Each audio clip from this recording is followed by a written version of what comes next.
पहला पाठ उत्पत्ति 18 वचन 1 से 15। इब्राहिम मामले के बलूत के पास दिन की तेज गर्मी के समय अपने तंबू के द्वार पर बैठा हुआ था कि प्रभु उसको दिखाई दिया। इब्राहिम ने आंख उठाकर देखा कि 3 पुरुष उसके सामने खड़े हैं। उन्हें देखते ही वह तंबू के द्वार से उनसे मिलने के लिए दौड़ा और दंडवत कर बोला, प्रभु, यदि मुझ पर आपकी कृपा हो तो अपने सेवक के सामने से यूं ही न चले जाएं। आप आज्ञा दे तो मैं पानी मंगवाता हूँ। आप पैर धोकर वृक्ष के नीचे विश्राम करें।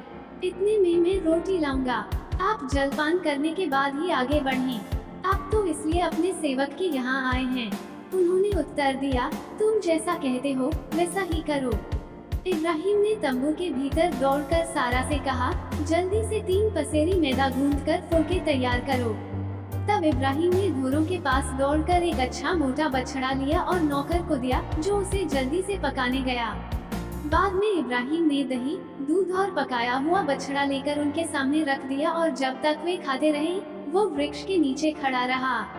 उन्होंने इब्राहिम से पूछा, तुम्हारी पत्नी सारा कहाँ है? उसने उत्तर दिया, वो तंबू के अंदर है।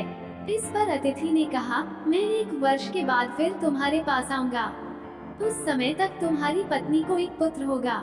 इब्राहिम और सारा दोनों बूढ़े हो चले थे। उनकी आयु बहुत अधिक हो गई थी और सारा का मासिक धर्म बंद हो गया था। इसलिए सारा हंसने लगी और उसने अपने मन में कहा, क्या मैं अब भी पति के साथ रमण करूं? मैं तो मुरझा गई हूँ और मेरा पति भी बूढ़ा हो गया है। किंतु प्रभु ने इब्राहिम से कहा, सारा ये सोचकर क्यों हंसी कि क्या सचमुच बुढ़ापे में भी मैं माता बन सकती हूँ? क्या प्रभु के लिए कोई बात कठिन है? मैं अगले वर्ष इसी समय तुम्हारे यहाँ फिर आऊंगा और तब सारा को एक पुत्र होगा। सारा ने कहा, मैं नहीं हंसी, क्योंकि वह डर गई। किंतु उसने उत्तर दिया, तुम निश्चय ही हंसी थी। सुसमाचार मत्ती 8 वचन 5 से 17। ईसा कफरनाहूम में प्रवेश कर ही रहे थे कि एक शतपति उनके पास आया और उसने उनसे यह निवेदन किया, प्रभु, मेरा नौकर घर में पड़ा हुआ है। उसे लकवा हो गया है और वह घोर पीड़ा सह रहा है। ईसा ने उससे कहा, मैं आकर उसे चंगा कर दूंगा। शतपति ने उत्तर दिया, प्रभु, मैं इस योग्य नहीं हूँ कि आप मेरे यहाँ आएं। आप एक ही शब्द कह दीजिए और मेरा नौकर चंगा हो जाएगा। मैं एक छोटा सा अधिकारी हूँ। मेरे अधीन सिपाही रहते हैं। जब मैं एक से कहता हूँ जाओ तो वह जाता है और दूसरे से आओ तो वह आता है और अपने नौकर से ये करो तो वह ये करता है। ईसा ये सुनकर चकित हो गए और उन्होंने अपने पीछे आने वालों से कहा, मैं तुम लोगों से यह कहता हूँ, इसराइल में भी मैंने किसी में इतना दृढ़ विश्वास नहीं पाया। मैं तुमसे कहता हूँ, बहुत से लोग पूर्व और पश्चिम से आकर इब्राहिम, इसहाक और याकूब के साथ स्वर्ग राज्य के भोज में सम्मिलित होंगे, परंतु राज्य की प्रजा को बाहर अंधकार में फेंक दिया जाएगा।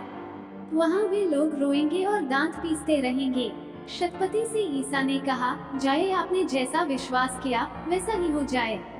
और उस घड़ी उसका नौकर चंगा हो गया। पेतरुस के घर पहुंचने पर ईसा को पता चला कि पेतरुस की सास बुखार में पड़ी हुई है। उन्होंने उसका हाथ स्पर्श किया और उसका बुखार जाता रहा और वो उठकर उनके सेवा सत्कार में लग गई। संध्या होने पर लोग बहुत से अपदूत ग्रस्तों को ईसा के पास ले आए। ईसा ने शब्द मात्र से अपदूतों को निकाला और सब रोगियों को चंगा किया। इस प्रकार नबी ईसायास का ये कथन पूरा हुआ, उसने हमारी दुर्बलताओं को दूर कर दिया और हमारे रोगों को अपने ऊपर ले लिया।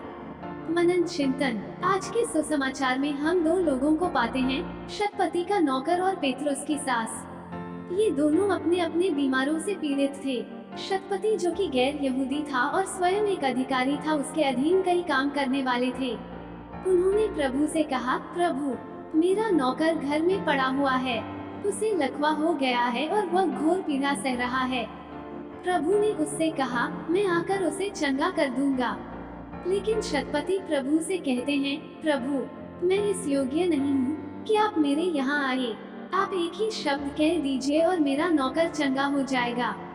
प्रभु यीशु उनके कथन को सुनकर आश्चर्यचकित हो जाते हैं और कहते हैं कि इसराइल में भी मैंने किसी में इतना दृढ़ विश्वास नहीं पाया।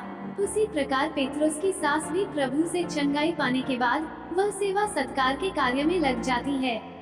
शतपति का विश्वास वाकई एक दृढ़ विश्वास था जो प्रभु के कार्य का बखान करता है। एवं हमें प्रेरित भी करता है।